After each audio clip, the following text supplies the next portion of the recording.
Welcome to Mastermind. Today we are joined by International Master Andras Toth, one of the most respected chess educators and analysts online. Andras is widely known for his clear, structured teaching style and his ability to turn complex position into simple, actionable ideas. As a coach, analyst, and a content creator, he has helped thousands of players build real understanding rather than memorizing patterns, a rare and valuable approach in today's chess world.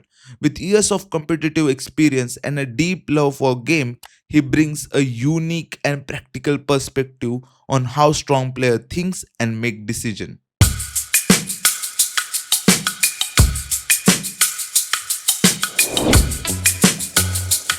Welcome back to Inside the Mastermind. Today we have with us International Master Andras, a well-known coach, educator, and one of the most insightful chess voices online.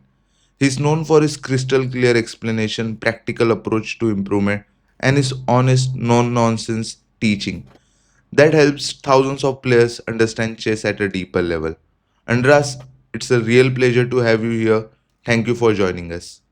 No, the pleasure is mine. Thank you for inviting me. I know that Grandmaster Avruk has already been your guest, so I am honored to follow him and being your next guest. So, yeah, thank you so much for having me. Yeah, that's nice to hear. We have even published that episode. Oops. Yeah. Sorry. I saw it on Twitter. Yeah. So we have published it. So before we bring up the board, I'd love to start by asking like what made you choose this particular game for today? Like was it your favorite from your playing days or one that holds a special lesson for you as a coach?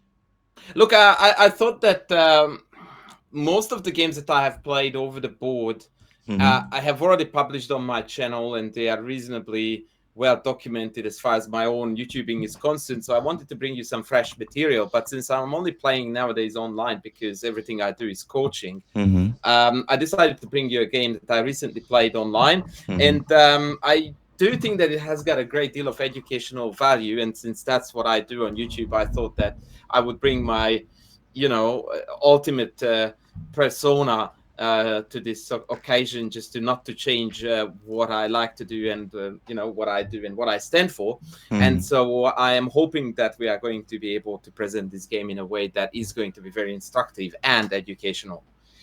Sounds interesting. And also to the viewers, I would like to tell that runs a beautiful channel, and I will link it down in the description. Do check it out. I'm sure you will like it. So, all right, let's Thank you. dive into the game and step inside your mind. Show us the game and take us through what's happening behind the moves. Right. So my opponent is an American grandmaster who is called Andrei Gorovets, Mm-hmm. and for the record, I need to state that he usually has a crystal clear winning record against me. Mm-hmm. But this was an occasion where I managed to catch him, and part of the reason was his opening play, as I'm about to reveal it very, very soon.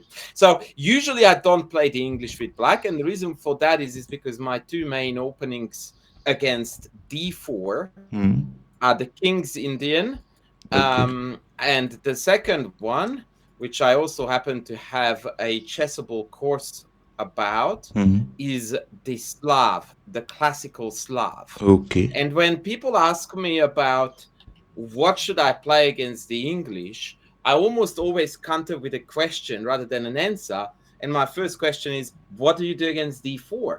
Because many openings can be played against the c4 move orders and basically just transpose it into a d4 opening. So, for example, if you play the Dutch against d4, you can Mm-hmm. totally do that against c4 as well. There's absolutely no reason for you to have a secondary opening. Or if you play the Slav, like I do, then you Mm-hmm. can play c6 and you play d5 against everything. Yeah, you have to learn some Rieti setups, but these are very easy to learn and understand. They present zero pressure on black and as such easy to learn.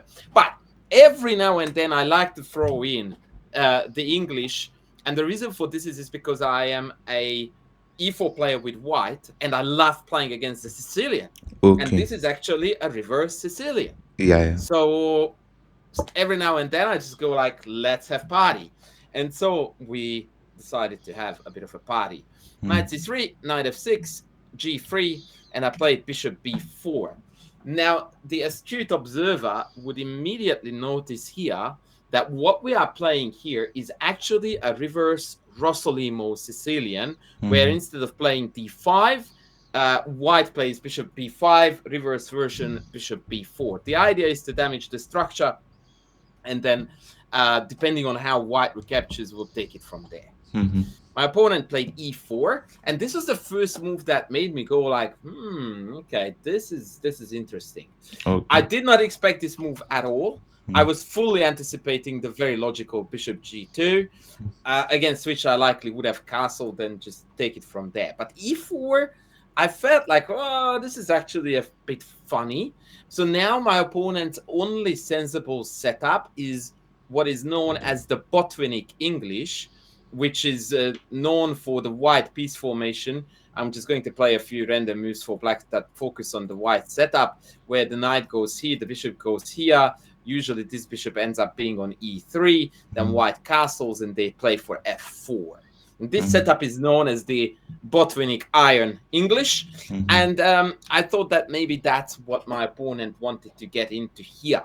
Please note that this move is not a blunder of the pawn, because after take, knight takes e4, queen d5 Yeah, like is going they to do it double in Rui attack. Lopez, right? Exactly. It's a Rui Lopez motif. Same story here. Yeah. I can't defend both of them, and I just gave up my bishop for not a lot here. So that was not. Yeah, like I had a curious question which I even had when I started chess and I never got the answer. So Uh huh. we play Sicilian from black, right? And it is Yep. considered to be a very good opening as a Correct. black player, okay? But let's say if it's quite decent for black, and then if white decides to play English, which is almost a reverse Sicilian, Yep. then how doesn't he has that great advantage, like because he's a move ahead, a tempo ahead, right? Yeah, look, it's always an interesting philosophical debate. So there is a reason why black openings are black openings, because Mm-hmm. that's the best you can do with black. Mm-hmm. But generally speaking, we tend to think, and by we, I'm referring to, well, maybe I will leave myself out of this. So leading opening theoreticians Yeah.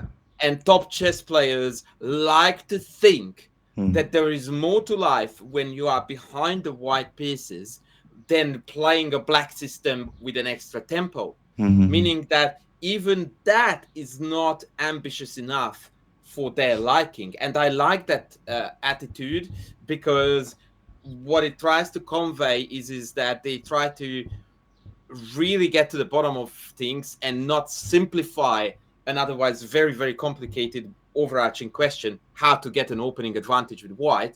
And they don't just, slap it in your face that, oh, it's easy, just play a black opening with an extra tempo. Yeah. No, actually, it's not that easy. That is the reason, by the way, why openings like 1f4 are Mm. not particularly popular on any level above, 23, 2400. Hardly anyone plays it, even though it's a reverse Dutch, Yeah.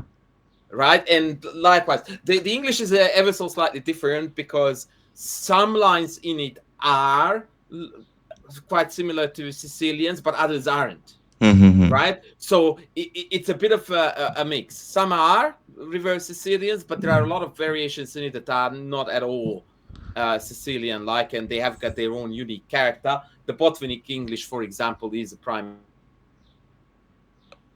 example of that. Yeah. Mm-hmm. Okay. Interesting. Yeah. Yeah. So after e4, I decided to keep things simple and just castle. Mm.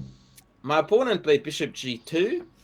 And here I did something that I think you are going to find a little bit strange. And I'm very, very glad that I did do this, because these two moves that I played here allowed me to stir the game towards a very unique setup. So what I did here is bishop takes. I mean, obviously this capture would come sooner or later, Mm. and preferably sooner now, because if I delay it for too long, then I might not be able to even inflict any kind of structural damage. And actually, the structural damage, even that is nominal, but Mm. work with me on this one. So my opponent took back with the b, Okay. and If you don't mind me, I'm just curious. What would you play here if you play this with black? No, not really any wrong answers as long as we don't hang a piece. Like Yeah. what sort of way would you develop your pieces here? So These two. these two pieces, Hmm. I don't know. Like, I think white took with the b pawn maybe to struck in the center. Hmm. So I thought c5 is a move, but I see. And then you would follow that up with knight yeah, c6, yeah, correct? yeah, And then d6, and then yeah. whatever. Correct, And correct. this is actually a very smart idea in the sense that Mm-hmm. having given up the dark squared bishops, Mm-hmm. it's a good policy to put your pawns on black because that means that your bishop is going to be able to find lots of diagonals rather Yeah, than being stuck behind pawns on its color. So strategically speaking, it is quite a wise idea to play like this. We yeah, know this motif from the Nimzo Indian, and many other openings feature this concept. yeah. And second idea which I had was like now the c4 pawn is weak, so can I go b6 and bishop a6? Right. Now, I would like to correct you on that one. The c4 pawn is only going to become weak if the pawn pushes past Yeah. the d pawn, that is, Uh-huh. because until then, d3 is going Mm-hmm. to hold the structure very firmly together. Mm-hmm. Mm-hmm. Right. Yeah. So, what I did here Mm-hmm. was a very different idea, but as you will see, it's quite reasonable once we investigate what it is. So I Mm-hmm. played this move here. Okay. Now, this might definitely look very weird to a lot of people because, like, why wouldn't you go to c6? Yeah. Right? And the idea why I'm not going to c6, well, it's pretty obvious, is that I want to go to c5 Mm. instead. Now, why do I want to go to c5? The reason why I want to go to c5 is because once I am on c5, assume they play a move like knight e2, I am now forcing d3, which by definition means that I don't really have to worry about a d4 break because e4 is always going to be hanging. Mm-hmm. And now again, I can see that play the dark square policy that you already mentioned as well. Now, don't get me wrong. I'm not trying to sell that this is a great idea. In Mm. fact, it wasn't. It's not even top three on the engine's choices, Mm. but it's certainly an idea. Yeah. And the only move that I regret that I didn't play instead is going to take us into a very interesting historical journey. But I think in order to provide the best context, I will show you a few more moves. Mm-hmm. So this is what happened. I played knight a6, Okay. and here he played something that just made me go like, "Wow, man, that is wild." He played pawn g4. Oh. Wow. Now, I always tell my students Mm. that when they play a game, they must evaluate their opponent's moves Mm. at all times, especially when it is a move that was unexpected. Mm. And the reason about for this is not because we want it to be judgmental or cocky, Mm-hmm. but because you must inform yourself about what's going on the board in order to find the adequate response. Okay. Right? So G4, I did not expect that, is not good enough for us to make an informed decision about what the best move is for black here. Mm-hmm. G4, I didn't expect this. It is rubbish. Is a very arrogant way to go about this, but since you don't speak it out loud like I just did, but you are internalizing it inside your head, is a Mm. very strong stance that tells you that you need to look for moves that punish it. Mm. Which is why I encourage my students, by the way, to be very open and honest inside their head, not spoken out because that's very rude, but inside your head, be very clear in your internal language about how you evaluate the move. And when Mm. G4 landed, indeed, in my head, I went like, there is no way that that move can be right. And Okay. when you say something like that internally to yourself, Mm. that already sets your train of thoughts on a certain path. That these are the moves I'm looking at. There is no way that that is good cannot be answered with h6. Mm. Right? There is an amazing and super obvious conflict, I just call that move nonsense or rubbish or put whatever super aggressive word that you like. And then I'm responding it to it with the most sheepish, passive, defensive move. Hmm. Not happening. So merely by evaluating, hopefully correctly, the move, I'm ruling out a lot of counter responses. Yeah. And so what I did here was I went like, man, it's go time. Oh. So you got to DeFi this way, like which you described now, that you first said to yourself, it is not possible to play G4. So I have to Yep. respond aggressively the way I responded in my mind. Yes, And then you came up with this. exactly.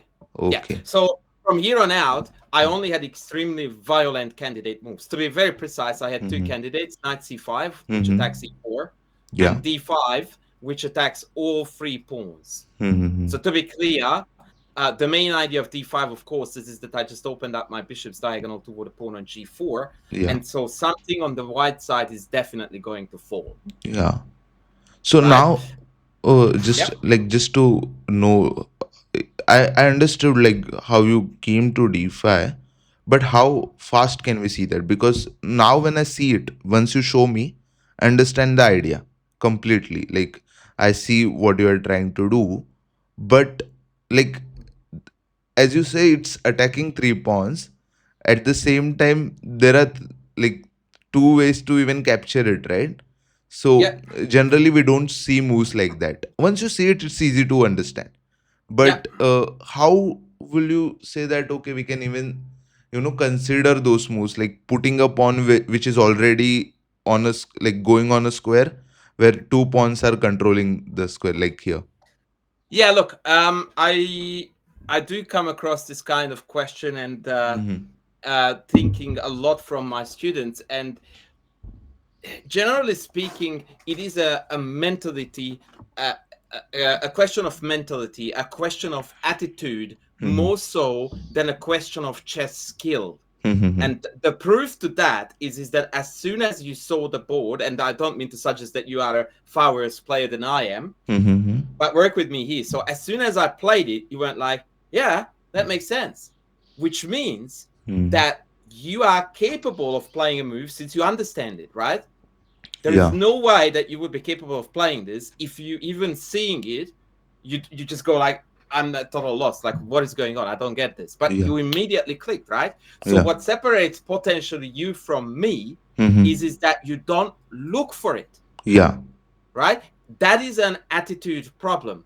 Because the way I describe it is that once I receive this move, Mm-hmm. nothing is off limits. Nothing. Okay. And because of this is what I call how your chess is wired. And I am firmly believe that this is the correct wiring of chess, which Mm-hmm. is that once we hit that stage where you confirm nothing is off limits, you Mm-hmm. look for the crazy moves first, the ones that look like they shouldn't work, because Okay. they are usually the type of moves in chess that are either the leading moves into tactics or the tactics themselves, right? A Okay. tactical idea in chess is almost always something that is not meant to work, but in the given circumstance, it does, right? Interesting. And so I'm looking only for moves that are extremely viciously aggressive, bordering the crazy, Mm-hmm. right? I'm not looking at 95 Yeah. because there's nothing vicious about this. That's just stupid, right? But I'm looking at productive moves like d5, which Mm-hmm. I'm supposedly not able to play. But since the rules of engagements have changed with g4 to nothing is off limits, Mm-hmm. I am now looking at d5. If they had played here knight e2, this move would have never ever crossed my head, ever, Okay. right? So the way I like to see it is I'm being provoked and I need to fight back in the most vigorous fashion. Bang. Got. And by the way, d5 is not the best move here, but it's top three. Yeah. Yeah. And if I were to play this game again, I would do it again in a heartbeat. Yeah. Now I find it difficult to respond as white here. Oh, So of course you do. It's so not easy at so all. why not to play it, right? The opponent doesn't have an engine hopefully on. So Yeah. Yeah. Now, allow me to now go back a little bit. Yeah. So, when I got to this stage, I already knew that I was going to play, and only because my opponent facilitated it for me, I Mm-hmm. knew I was going to play a vicious, super aggressive attacking game, Mm-hmm. right? I'm not saying I was going to win a beautiful attacking game. I'm not saying that. I wasn't thinking that. But what I was thinking was that I'm going to set this board on fire. Yeah. I like the approach. And I did. But in hindsight, I could have already done it here, which Oh. was um, obviously an interesting idea. And I'm not selling this to you as a way to win this game and what a miss I played by playing 986. Mm. But this move is incredibly venomous. Okay. And when I played my own idea, a certain game popped in my head, which was Bobby Fischer against Boris Spassky in Mm. their late rematch from 1992 when they were both already seniors and Fischer came back from retirement. It was Yeah. played in Sveti Stefan. Mm-hmm. Uh, and Bobby played there an attacking game, which I'm going to now show you. Allow me to close Yeah, my sure, sure. We computer. have the Oops. time. Please do it. Sorry, I didn't mean to smash the board. I can't I, stand that I like feature. that animation, honestly. I can't stand it. So, speaking of the Rossolimo, Yeah. Bobby plays the Rossolimo against Pasky, Yeah. and in this position, I'm trying to record this from memory, so bear with me here. Yeah. He plays b4. Mm. This is a stock standard idea in the Rossolimo. The concept is that you want to play a3, and Ah. when they take that too, then you are very quickly either going to control this diagonal denying castling rights, which is theory, or you can also jump into c4 very, very quickly, which has a lot of annoying threats associated with it. And if they don't take, then you are just going to take it back. That's it. So if they don't take, you take back, and all of a sudden you have got an a5 to work with. Yeah. And c5 doesn't look nice, but is it even a move? Just to make sure. Like there. c5. Not here. Before. After a3. After a3. Yeah. This is what happened in the game. Okay. Oh, wait a second. Was it? I think it was c5. Yeah, work with me. Yeah. Take, Yeah. take, d4. Oh. Ed bishop b2. d6 knight d4. Yeah. Queen d7 knight d2. Knight h6, knight c4, bishop b7, knight f5. Wow. What is Bishop that? takes b2, knight check, king f8, knight takes h6, and Bobby went on to win in an epic style. I mean, the epic style is to be seen right now. Uh, So this b5 idea was, or rather the concept of sacrificing pawns for initiative mm, was in my head, but I forgot the how exactly, or rather I wasn't thinking about it strongly enough. And so it didn't occur to me to play b5 here. I'm going to demonstrate to you just one simple line to see how incredibly venomous this can turn out to be. mm, So you go a6, okay. takes, d5. What's particularly beautiful about this line and the way how it's going to unfold, that almost throughout the entire line, I offer something for white to take, right? Like, take Yeah. it. They take it. And then I offer another, or at the very least, I don't take back. Like a6, take it. They do. And again, I don't take back. I just go like, take that, Yeah. I recently right? played this variant anti-chess and it looks similar. Where you offer and the opponent is forced to make a capture move. Yeah. But work with me here. So the point is that every time white takes it, it means they are not developing, they are not securing their king. And Yeah. I'm opening files and diagonals and further lines that may be relevant. Watch this. Takes, now I take. Okay. And now we see the first really serious problem for white, which is that they will not be able to castle easily. Now, Yeah. I went here with d6 because this is typically what lower-rated players, with respect, would like to investigate because they get fancied about the fact that the rook is hanging. Mm-hmm. So of course, what you do here is that you go like, oh, you want my rook? Sure, take it. Take it. And you just hang it too. And now you have got a new piece joining the party. I didn't even look at bishop a8 here. It's that bad. After queen takes, now an entire army is ready to pounce against what I like to describe as backrank fest. This is how chess is not meant to be played ever. And this is why I keep on recommending my students to study Morphy, because from Morphy's games, you learn this kind of mindset and chess style. Yeah. Okay.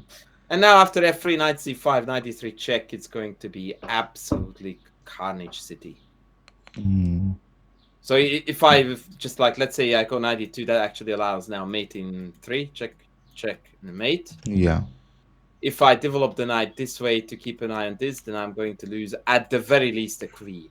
Mm. Like I'm not even trying here with black to actually inflict heavy damage. I'm just taking the low-hanging fruit. Mm-hmm. I see. So I carried on with DC7 here.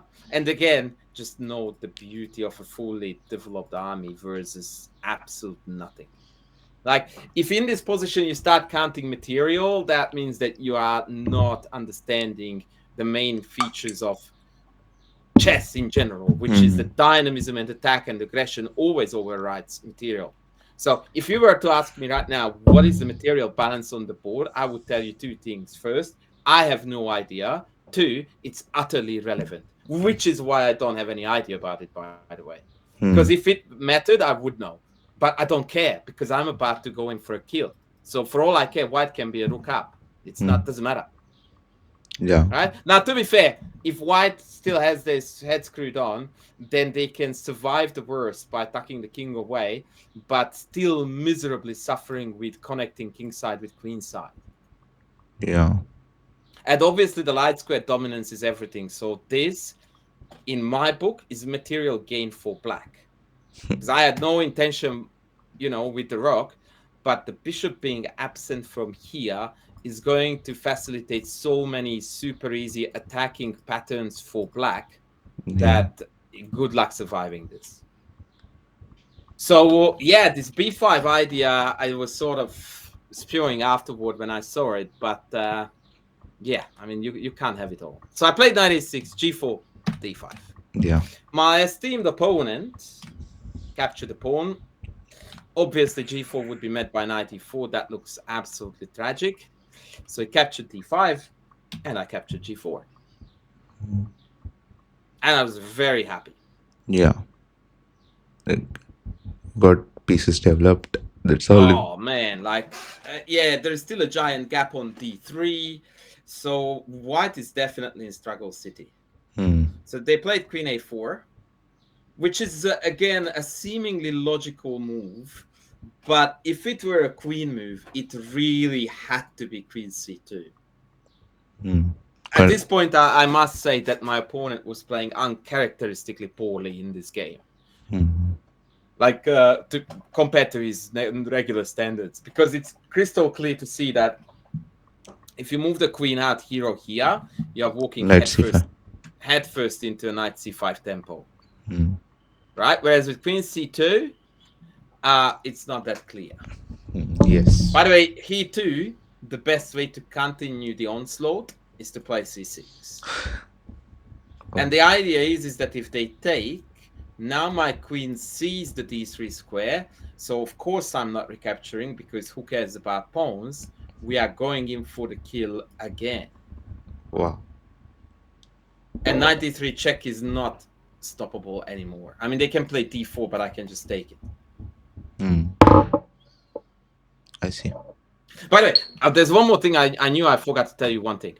When I played knight a6, the only thing that I wanted to check was that d4 was not playable. Because if d4 is Yeah. playable, And for that that reason, shuts I was not going. Not yeah, in. that shuts down my knight c5 idea. But here I calculated that I would just take it, and if takes, then I have this. Ah. Because Correct. leaving a king in the middle Okay. Obviously, you can't take that.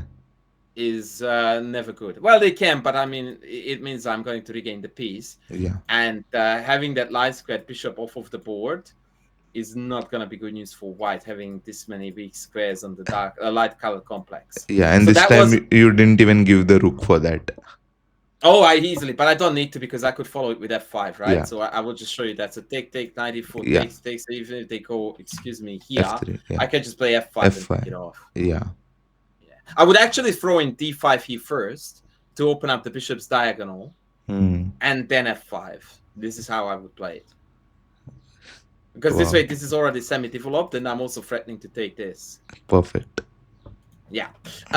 So that is, by the way, to demonstrate that even though this was played with a positional intent Hmm. to play knight c5 and shut down d4, I had a tactical justification. Hmm. All right, back to the game. So queen a4. Now, to be honest with you, this was the point when I thought to myself that I would be super upset if I didn't win this because it just looks like I'm killing it. So Hmm. I played c6, same idea. Hmm. I want them to open up the d5 for me so Hmm. that I can see um, d3. Oh yeah. Yeah. So c6 played. Whoa! No, no, no, no! I pressed the Oh, wrong button. Wrong button. No, no, no spoilers. No spoilers. no Sorry. spoilers. So f3 played. Yeah, F3 played, and here I made a mistake. yeah. And I was afterward very angry with myself for making this mistake because I denied an even more beautiful win from myself than what I managed to accomplish. Yeah. So the general rule of thumb, which I always teach to my students, and the one that I absolutely viciously violated here, and Hmm. shame on me for that, Hmm. is that when we are on the offensive, the last move that you look at is retreat. Like Okay. retreat is not allowed. Yeah. We are playing chess where we are going forward and forward only. Hmm. Right? I am on the attack. My opponent has one minor piece developed. The king is stuck in the middle. The board is very lively, full of tactics. There is no way that I need to play a move like this here. Ah. Right? Now, Yeah. it completely is winning, right? I'm not ruining anything, Yeah. but it's actually so unprincipled and against my own teachings Hmm. that I'm kind of embarrassed to admit that I played this. Of course, the correct move in the spirit of the position was knight c5, Yeah. but I didn't bother to calculate the consequences of queen c4 because I was like, why would I hang two pieces when I don't have to?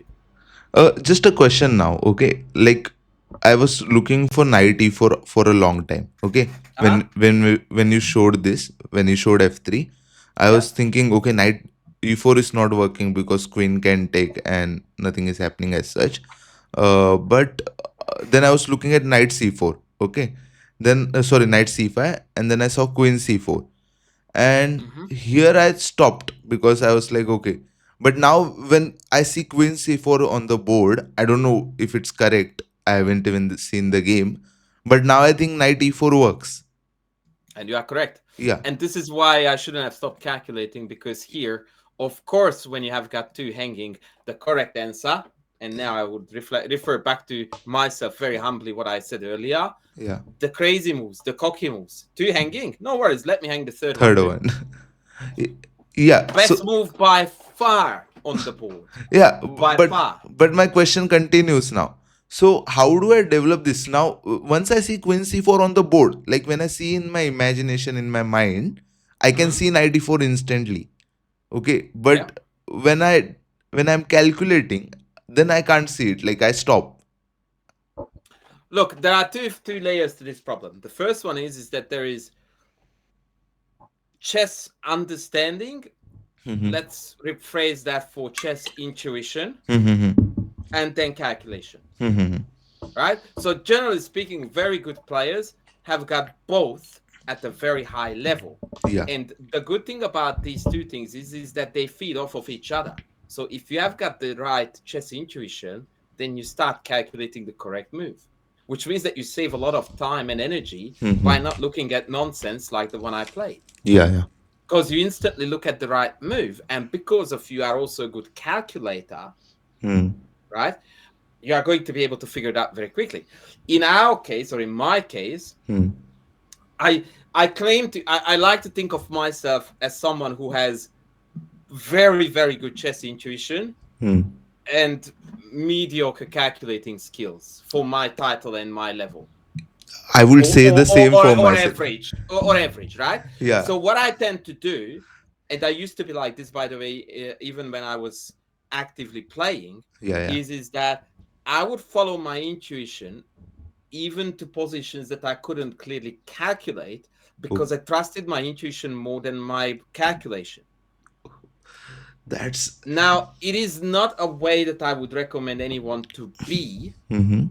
but if you are someone who has proven their intuition to be more often right than not, Hmm. it is still a better way to play chess than going like, well, my intuition tells me it's very good. Some lines I could calculate to prove it, some I can't quite work out. I'm not doing it. That usually leads to a very, very unfortunate scenario where we are not rewarding our good intuition. And obviously, our calculation in that case is not going to be able to do anything for us. Having said that, in either case, you would want to work on the side that doesn't work for you.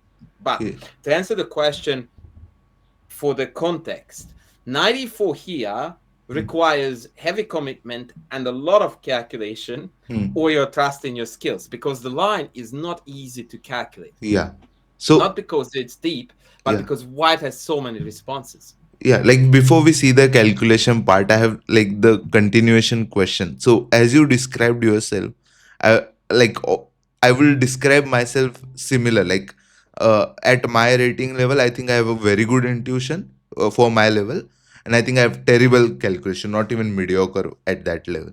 So what is happening at my end is, so whenever I play rapid, okay, rapid over the board or whenever, I can even take down 2000 FIDE rated, and that too in India easily. Okay, like I don't have to do so much there. I can just take them down, and in rapid, I even have more time than them because I'm playing on intuition.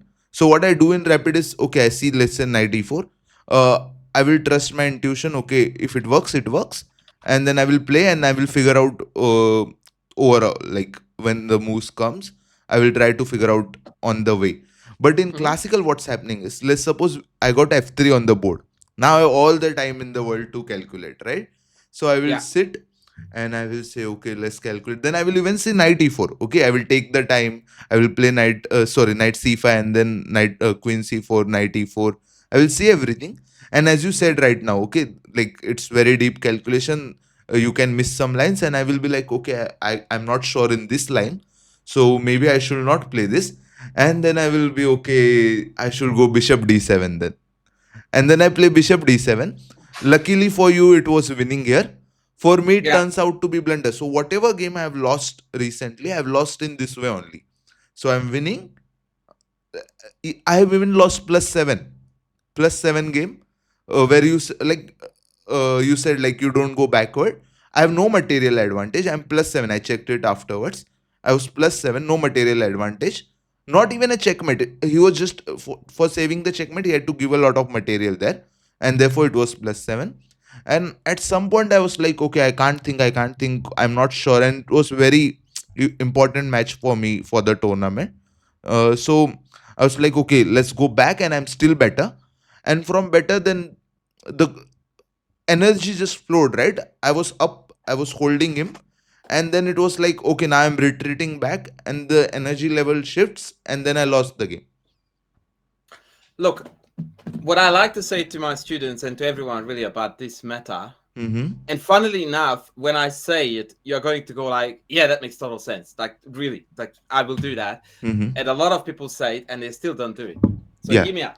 My take on this is the following. Mm-hmm. If you calculate a very fascinating, exciting line like 94, Mm-hmm. which you know that it sets on the board on fire, you know it's fun, you know it's super aggressive, this is the type of chess that you enjoy playing. Yeah. That is the type of chess that makes other people in the tournament hall Mm. come to your board and go like, "Oi, Swapnil is on fire, man! Look at that!"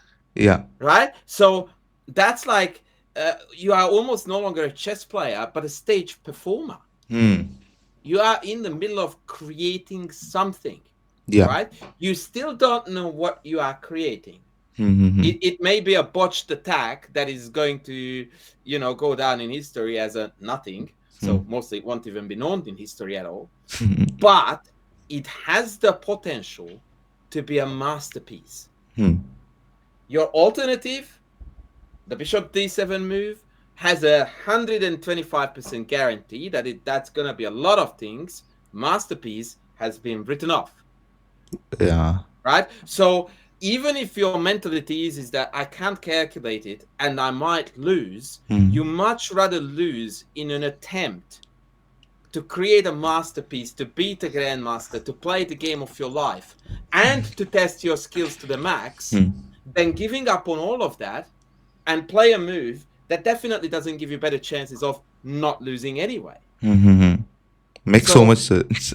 right? Like, imagine if the warriors of Sparta, who fought against the invading Persian army at Thermopylae when there were 300 Spartans against tens of thousands of Persian warriors, right? They knew before they even went to Thermopylae that they were going to die. That was the only thing that was guaranteed. All of them knew that you're not coming back from there, Yeah. right? And they still chose to die, partly because that was just a code of honor, but more importantly, because they knew that they were creating a masterpiece that was going to be spoken of for thousands of years. I'm getting, by the way, goosebumps as Goosebumps. I'm Yeah, saying same, it, same right? here. Now, they could have chosen to not to go to Thermopylae Yeah. and still die miserably, shamefully, and no single history book would have written a letter about them.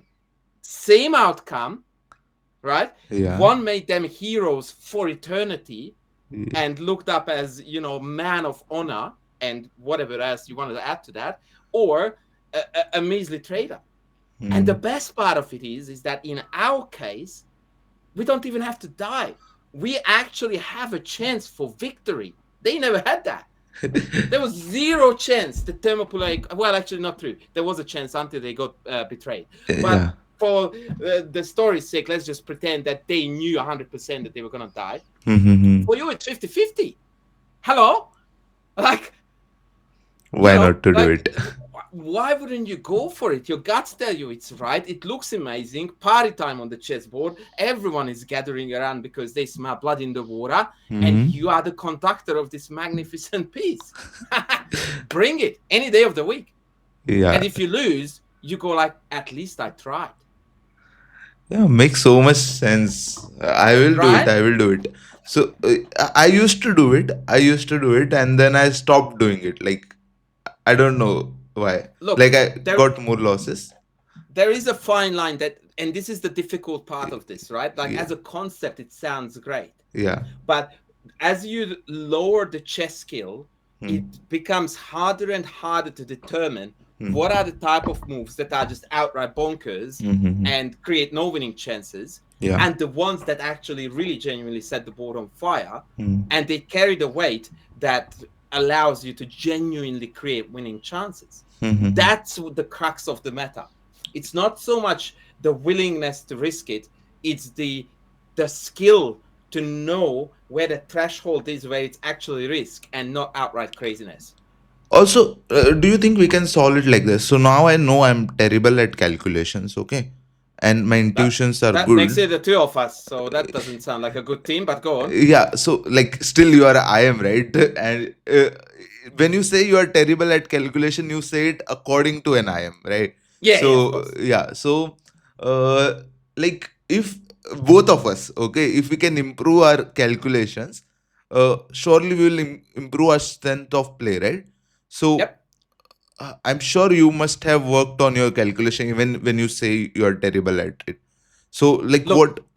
I'm exaggerating. I'm pretty decent at it, but that Yeah. has always been a weaker side of my chess. Yeah, And so unfortunately, I never really trained it the way I should have. hmm. Okay, so you haven't. So let's frame it this way. So if you had time to go back, you know, you had a time machine, you can go back to your younger self. And if you had a chance to speak to him to now, okay, I haven't worked on my calculation as much as I should have, and this is your time, please work on it. What would you suggest him? Like like let's suppose you are 1600, same on my level right now, and I am your younger self, and just tell me like, okay, Swapnil, work on this, and that will help you to improve your calculation. Right. So this is something that I do tell to my students exactly because I don't want them to fall into my trap Mm-hmm. and to allow them a lot faster, excuse me, development path than Mm-hmm. mine was, Mm-hmm. even though mine was pretty quick too. But anyway, obviously, as a coach, I'm trying to facilitate, excuse me, the No optimal issues. Yeah. growth trajectory, right? Yeah. So this is what it is. What I got incorrect at my time, and I kept on doing it because it was the easy way out, was Mm-hmm. that when I was calculating a certain line, Mm-hmm. I would cut it off when it became a bit too fuzzy, Mm-hmm. and I would almost always make a call off that line and make an evaluation based on my gut feelings, Mm-hmm. intuition, if you will. Yeah. And what I'm telling my students nowadays an awful lot, and it's very demanding on club level. But once again, the sooner you build good habits, the better you become. Yeah. Is that every single decision you make, not Mm-hmm. every single, but to work with me. So the vast majority of decisions you make, Mm-hmm. I want it to be backed by a concrete, a precise, calculated line, and which is closed off with an evaluation. Okay. Every single decision. Like Oh. when people ask me, how do I improve my calculation? My constant answer to that is that every single thing in chess can be turned into a calculating exercise. Everything. As soon as you start analyzing a game, Mm-hmm. you can stop at any given moment and you go like, what would I play here? Mm-hmm. And from here on out, you're calculating if you're following my advice, which is to always make a decision based on calculated lines backed by uh, Evaluation. evaluation. Yeah. That And sounds to interesting. overdo it, even when it doesn't feel necessary. Because as far as I'm concerned, no chess player has ever lost a game, not at least in terms of on the chessboard, on the clock potentially, by calculating too much. Mm-hmm. The lower you go on the rating ladder, the more it becomes the truth. A Mm-hmm. lot of people lose infinite number of games because they don't calculate enough. Yeah. But over calculating, as far as I'm concerned, that's not a problem. That's a blessing. Mm-hmm. Go to town and calculate your hearts out because that is the core of modern chess.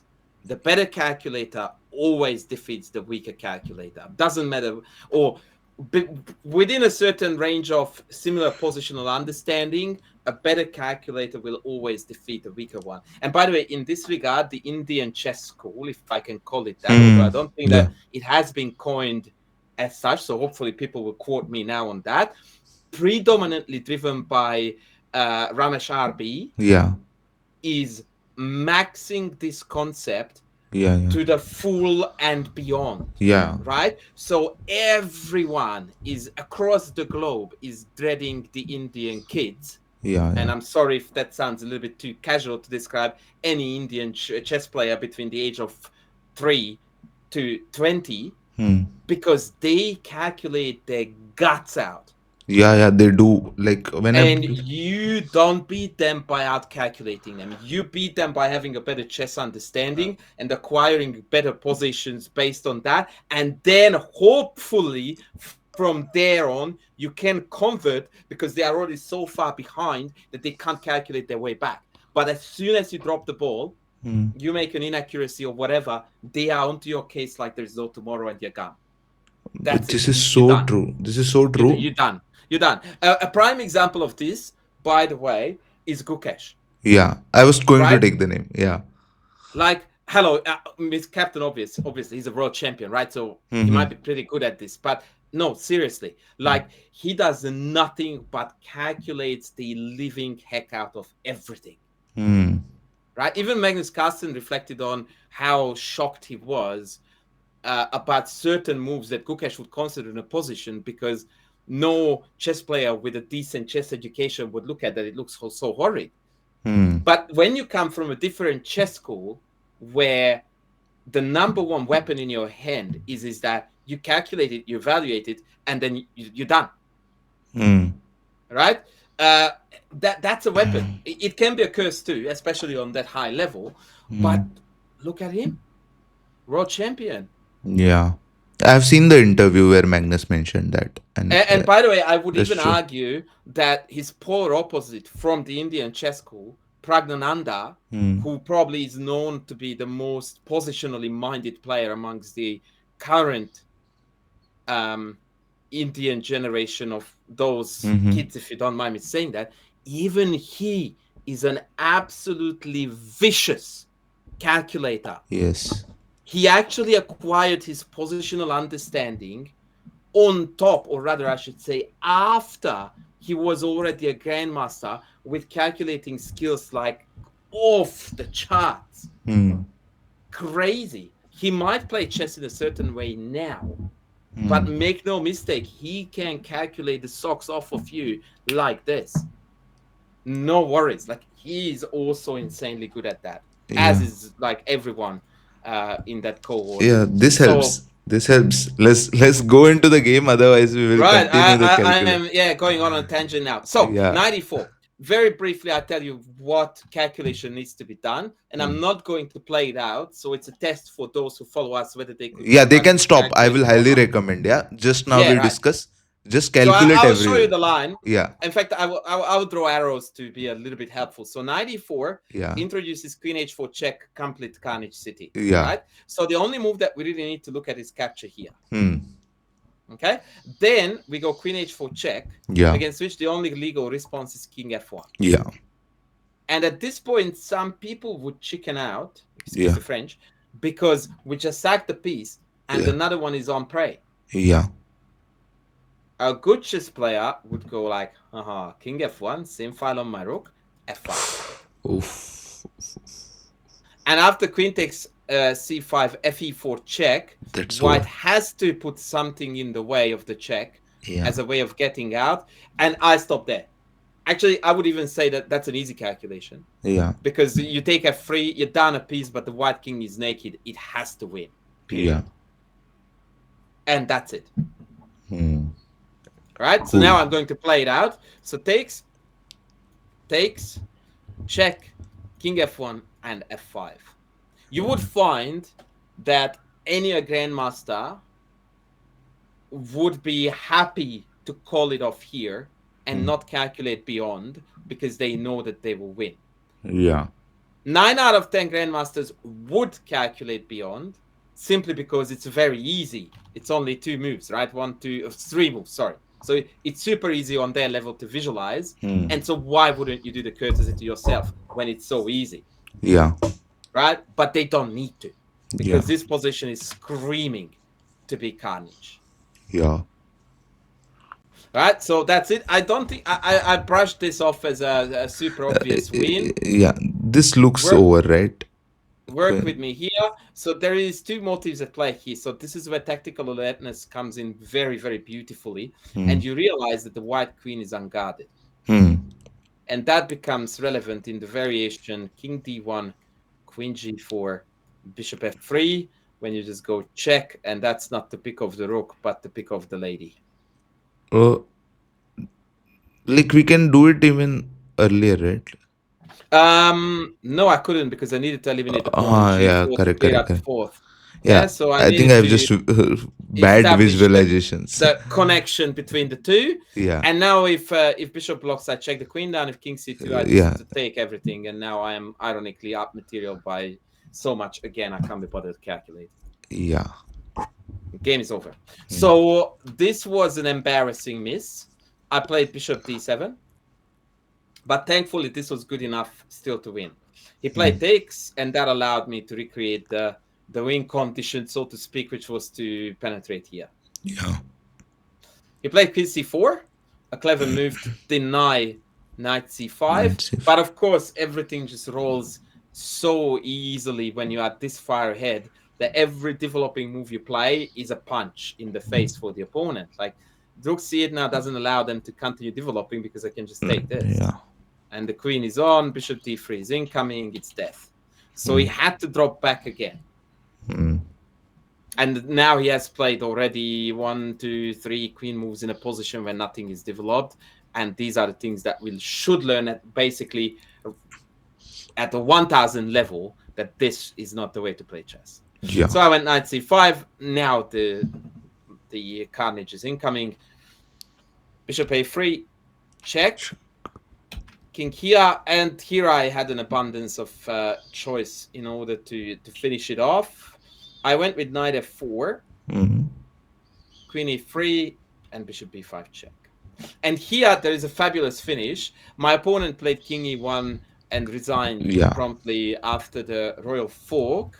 But perhaps our viewers, your viewers, Mm. would like to investigate the winning move, which is a gorgeous idea, against king f2.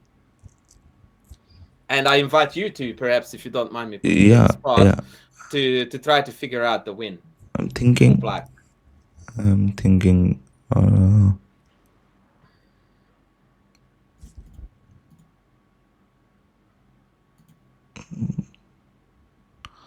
I I have a very silly idea. Like go bishop d3. I mean, look, bishop d3 obviously creates a very nice paralysis, but this king is begging to be hurt. Yeah. Uh, not sure. Not sure. Can you help me? I'm going to give you a hint. Yeah. The correct move is going to win the queen by force or lead to mate next.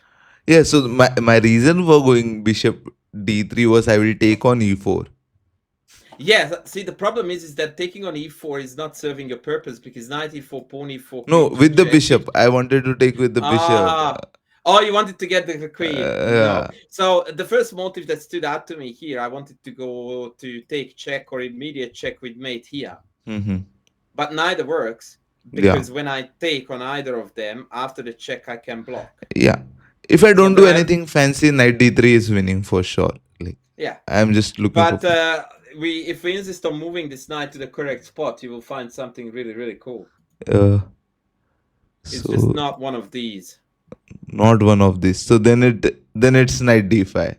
Indeed. And that is a double attack of hanging queen and an absolutely fabulous checkmate. Oh, now I get the point. Now he doesn't have the f3 square. Yeah. So now the queen can't cross over to block the check. Uh, what a way. What a way. And you saw it, right? Oh, yeah. Yeah. So Yeah. when I played this check, I already knew that this was going to be carnage.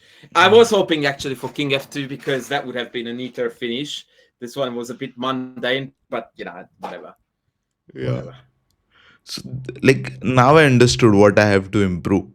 I just need to figure out how, and maybe how also you have like told, right? Like whenever you see the position, you calculate, and especially the unpleasant ones, right? Yeah. And keep going. So like here also, knight d5. The idea is in itself so nice, right? Whenever you go knight g4 or knight e4, the f3 square is making all the trouble, Yeah, and then you exactly. find So knight d5. this is the problem. I Hmm. mean, king f3 is also playable, but it Yeah. probably loses to a lot of things, primarily maybe to f5, Yeah. creating some nasty threats. But yeah, the main point is that you don't want to allow the queen to cross over. So knight Hmm. e5 is the way to open this thing up. Very, very nice, mate. You remember the position we were discussing on knight e4 earlier, the variation Yeah, which yeah, didn't happen. yeah. Here, Which knight, was, yeah, yeah, knight here. yeah. Yeah. So when I was looking at this, I saw till king f1, okay? And again the same pattern. When you put it on the board, I can see f5 like this, like within fraction of second. Yeah. But while we were, talking and discussing the position, I was trying to think, okay, what after king f1, king f1? And I was just unable to find f5 when I was visualizing. Yeah, it's interesting you say that, because if you think about it realistically, it's the most obvious move on the board. Yeah, but while visualizing, I can't do it. Like, that's my weakness. So is that because you don't see the position clearly enough to see that neither of these are on the board, and therefore f5 opens the file? When you ask that question, what I think is that for now, I'm playing with which pieces? I'm playing with my queen, bishop, and knight. So the f pawn goes out my mind like directly. Like I even saw queen f. I was trying to work out queen f6 there when I was calculating. You mean after Yeah, take, check, and then king here, and yeah. then pull Some the queen like I back? saw the draw, and I was like, okay, we don't do this for draw, right? Our aim was to Yeah, yeah, yeah. get into a memorable game. So yeah. Absolutely. Look, this is probably not as good an advice as the other one was, but when you are stuck in a position like this and you are Mm-hmm. defaulting yourself to going back for a check here, Mm-hmm. that, in my opinion, translates to you do not have enough resources, Mm-hmm. meaning pieces currently, to Mm-hmm. finish off the attack. You need a new influx of blood, fresh blood into the attack. And so you start thinking about what other piece can I bring in. Hmm. So would you frame it this way that what I when I visualize what I do is, so let's suppose for real, like we are playing with four pieces right now, the queen, two knights, and bishop, right, in the game. Yeah. So Yeah, I don't like that phrasing at all, or in, rather that no, that no. that way of thinking. And I tell you why. Sorry, because what that tends to do is to restrict your mind to Mm-hmm. those are the only ones we can work with. Yeah, It doesn't give you the liberty to consider ideas like F5 yeah, because that brings in a piece that you already have written off as a well, we're not playing with that. yeah. Okay, that sounds interesting. I will try to implement this. Hopefully, it helps me. Yeah, For I don't like it. One of the biggest, so you find, by the way, at least this is my take on this as a coach, is mm-hmm. that the main reason, not necessarily why, but how people avoid calculating, partly because they don't trust that they can, partly because it's difficult, it's hard, therefore they don't want to, Mm-hmm. is that they set up certain boundaries around themselves, Yeah. and they try to restrict themselves within the boundaries because those boundaries Mm. create a scenario on the board that is a lot easier to navigate and calculate. Such is that you say we are currently attacking with four pieces. That boundary immediately eliminates a lot of calculating that would involve you thinking about how to bring in the rocks, because Mm. your brain is already telling yourself that no, we are only attacking with the four, Yeah, got you. right? Yeah. So and there are many examples of this when people say things like, oh, I didn't consider, or I didn't like 94 f5 because there was a discovered check on the diagonal. Mm-hmm. And yes, there is a discovered check on the diagonal, so calculate it, evaluate if that's a danger or not, and move on. Hmm. Right, so that's actually a beautiful example related to my concept here. So you would say that, I looked at f5 but I didn't like the discovery, Hmm. and then I would counter with, why didn't you like the discovery? And Yeah. there's no answer to this, right? Because the only thing you can say is that, well, it felt unpleasant. It's like, okay, did you calculate it? No. Hmm. Should we? Yes. Like, as soon as you look at it, like, discovery, so what? Like, this is what we were afraid of, that they gave us a check and we just casually sidestepped it, and now we are back to where we were. And you Hmm. would find these are the reasons why a lot of club level players refuse to consider, calculate, and engage with ideas, because this is hard, right? Like, you need to calculate, go deeper and deeper and deeper, and the more you calculate, the more you doubt your calculation, Hmm. right? Because you are now getting lost in the foggy world of calculation, Hmm. and that puts people on edge, Yeah. right? They don't feel comfortable. It feels like they lose control. So they'd rather play then a mundane move in this position like Queen E7, and they Hmm. would be like, well, I developed my last piece, I connected my rocks. Surely this can't be bad. Yeah. Actually, this is a terrible example because obviously the bishop is hanging, so this wouldn't be a move. But you get my gist. This Yeah, I would got be the the point. kind of things that a lot of people on lower level would say, Hmm. right? And that's a textbook case of 100% avoided calculation, because we're not even engaging with the best move. We just merely go like, well, I was taught to develop my pieces. That's what I'm doing. So surely that's right. Coach, you are the one who tells us chess principles, develop the pieces, connect the rocks. No worries. I am playing by your rule. Not It really, because got this you. position is begging for carnage. Yeah. And we didn't need rocks connected at all. Yeah. We needed to murder this king ASAP, which, by the way, is the purpose of the game. Yeah. Right? So this is when you switch out of airy fairy talk of connecting rocks and you Hmm. rely 99% of calculation. This is the hardest switch, by the way, in my opinion, for most club level players. Yeah. To shake off these uh, supporting wheels that they enforce on themselves. Hmm. If you don't mind me once again hammering your own example, like the one that we are attacking with four pieces, Hmm. that if I really wanted to, like, if I were your coach, I would tell you that that is a completely meaningless piece of information. Hmm. Because what you are doing to yourself with that, by the way, is that you're telling yourself something that is plain obvious and it's in front of you. Yeah.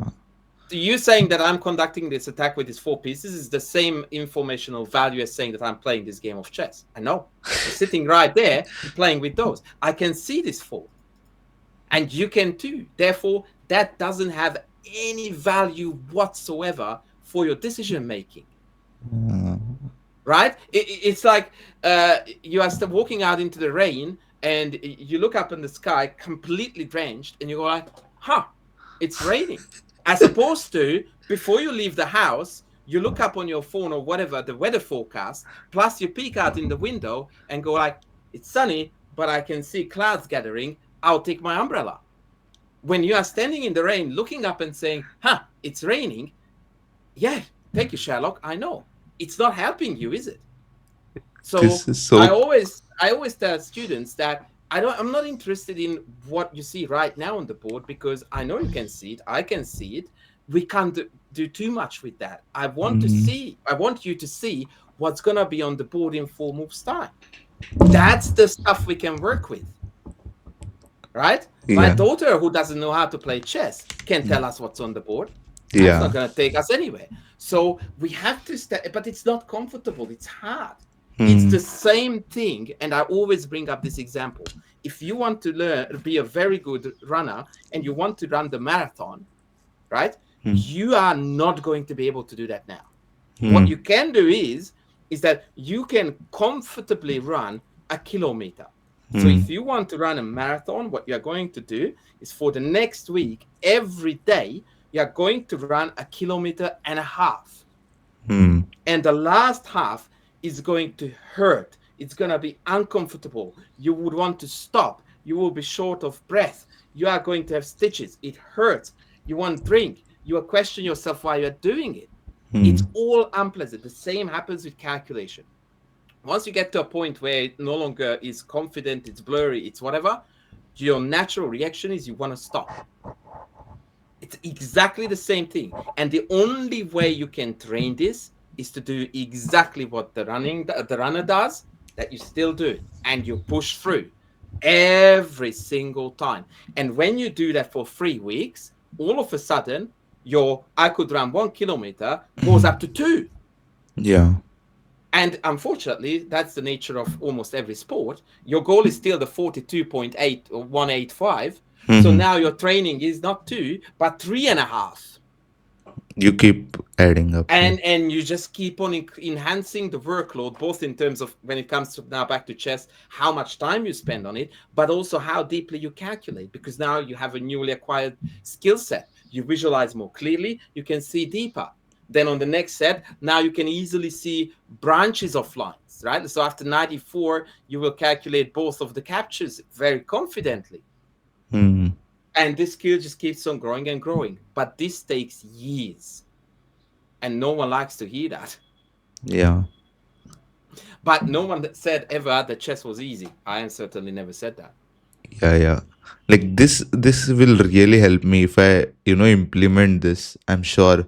What I'm going to do is after this is recorded, I will watch it again. I will watch it again, and I will try to include it in my training because I think this is what is missing on my end, and I think there will be viewers who has similar problem, and I will advise them to do the same thing, and hopefully it helps.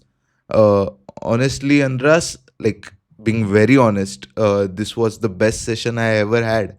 Like, I, Pleasure is mine. yeah, I always had the questions, like this, like I can get till Queen H4, and I can't see F5 on the board. Like on the board, I can see it.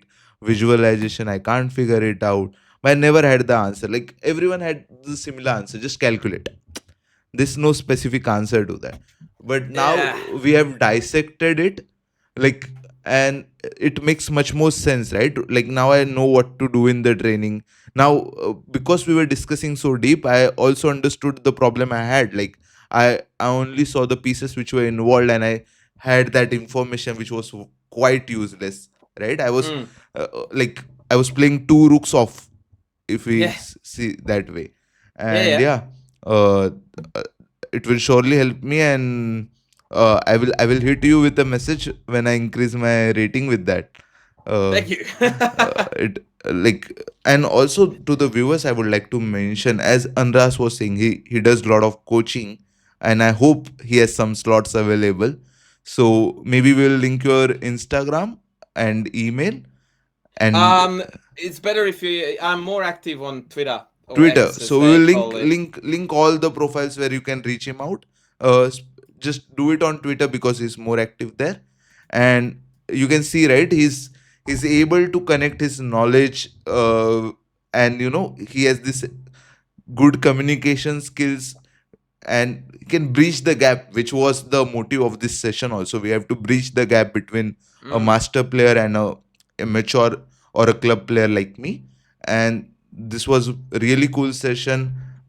It was pleasure having you, Andras. Thank you so much. It was absolutely my pleasure. I'm very happy to be again if you invite me. Thank you. Sure, bye guys.